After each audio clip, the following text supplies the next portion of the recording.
રામ માડી રામ જય હો મારી ખૂંખાર મેરડી બારિયા ધામવાળી તારીખ 8/8/2026 વાર શનિવાર મેરડી માતાનું પ્રવચન મારા મેરડી માતાના તમામ ભક્તોને પ્રેમથી કહું છું।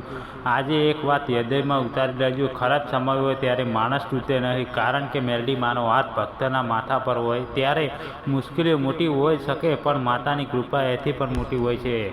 ક્યારેક જીવનમાં એવું લાગે છે રસ્તા બંધ થઈ ગયા છે, કામ અટકી ગયા, પૈસાની તંગી આવે, ઘરમાં ચિંતા વધે અને મનમાં પ્રશ્ન થાય, હવે મારું શું થશે?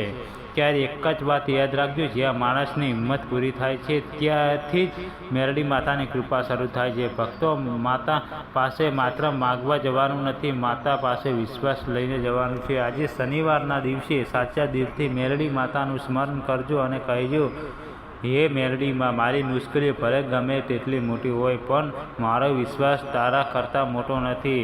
જે ભક્ત આ વાત દિલથી સ્વીકારી લે છે તે મુશ્કેલીમાં પણ હસવાનું શીખી જાય છે। મેરડીમાં પાસે એકવાર સાચી શ્રદ્ધાથી માથું નમાવજો, તમારા મનનો ભાર માતાના ચરણોમાં મૂકી દેજો। ચિંતા છોડો, શ્રદ્ધા રાખો, ડર છોડો, માતાનું નામ લો, નિરાશા છોડો, નવી શરૂઆત કરો। અને જો મેરડી માતા પર સાચી શ્રદ્ધા હોય તો કોમેન્ટમાં લખજો, રામ માડી રામ જય મેરડીમાં।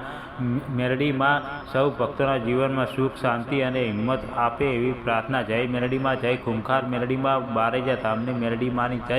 અને મિત્રો, તમને આજનું મેરડી માતાનું પ્રવચન ટૂંકું પ્રવચન કેવું લાગ્યું તે જરૂર કોમેન્ટ કરીને જણાવજો। અને અમારી સોલંકી વિક્રમ શો કે ચેનલમાં નવા હોય તો પહેલાં ચેનલને સબસ્ક્રાઈબ કરી નાખજો, જેથી તમને અમારા મેરડી માતાના રોજ નવા પ્રવચનની નોટિફિકેશન મળે। અને કોમેન્ટમાં રામ માડી રામ લખવાનું ભૂલતા નહીં। મા મેરડી દરેક ભક્તોના સપના પૂરા કરે એવી મા મેરડી માતાની દિલથી પ્રાર્થના કરીશું।